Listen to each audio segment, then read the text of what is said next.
Hello and welcome to Dhyeya IAS. India's stance on Israel-Palestine conflict has transformed significantly over the years, driven by historical, geopolitical and strategic shifts. Recent events including Hamas attack on Israel and India's expression of solidarity highlights this dynamic.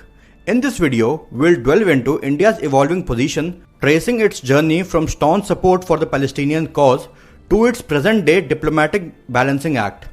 After gaining independence in 1947, India initially rejected Israel's formation and passionately supported the Palestinian cause. Leaders like Jawaharlal Nehru and Mahatma Gandhi aligned with the belief that states based on religious exclusivity were morally and politically unsustainable, echoing their opposition to India's partition. India also voted against the United Nations partition plan for Palestine and opposed Israel's inclusion in the United Nations. This support for Palestine reflected India's solidarity with Arab nations and the non-alignment movement. However, in September 1950, India recognized Israel as a sovereign nation, albeit with limited diplomatic engagements. Israel established a consulate in Mumbai in 1953, but New Delhi did not reciprocate the diplomatic representation. In the late 1960s and early 1970s, the Palestinian Liberation Organization, the PLO, led by Yasser Arafat, emerged as the principal representative of the Palestinian people. India actively engaged with the PLO, particularly its largest faction, Al-Fatah, setting the stage for crucial diplomatic developments. On January 10, 1975, India officially recognized PLO as the sole and legitimate representative of the Palestinian people. This move allowed PLO to establish an independent office in New Delhi, making India the first non-Arab state to acknowledge PLO's legitimacy. After that, there was a marked shift in India's stance. Several geopolitical developments, both regionally and globally, contributed to India's re-evaluation of its Middle East policy. The first was Iraq's invasion of Kuwait. The 1990 invasion of Kuwait by Iraq had far-reaching consequences in the Middle East. The PLO's support for Saddam Hussein during the crisis led to a loss of political leverage, affecting India's stance on the conflict. And the second was the disintegration of the USSR. The disintegration of the Soviet Union transformed global dynamics, including India's foreign policy considerations. India's historical alignment with the Soviet bloc weakened, offering more flexibility in its foreign policy. In January 1992, India officially established full diplomatic relations with Israel. This decision was groundbreaking, considering India's past reluctance to recognize Israel. The end of the Cold War reduced ideological hostilities towards Israel, allowing India to adopt a more balanced approach in the Middle East.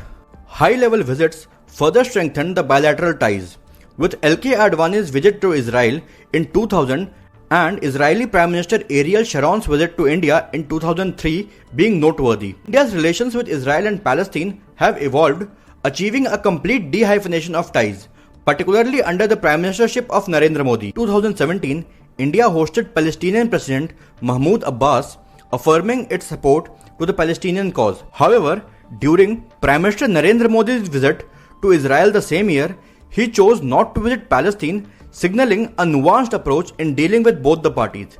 After the historical background, now let's look at the relations between India and Israel.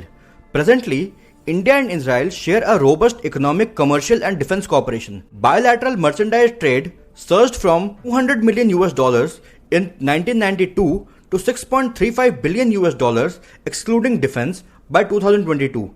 Israel is now India's third largest trade partner in Asia and seventh globally, with diversifications into pharmaceuticals, agriculture, IT, telecom and homeland security. Defense cooperation between India and Israel is a cornerstone, with India importing critical defense technologies from Israel, including Falcon AWACS, Heron drones, Barak anti-missile defense systems. Security cooperation extends to Joint Working Group on counter-terrorism as well.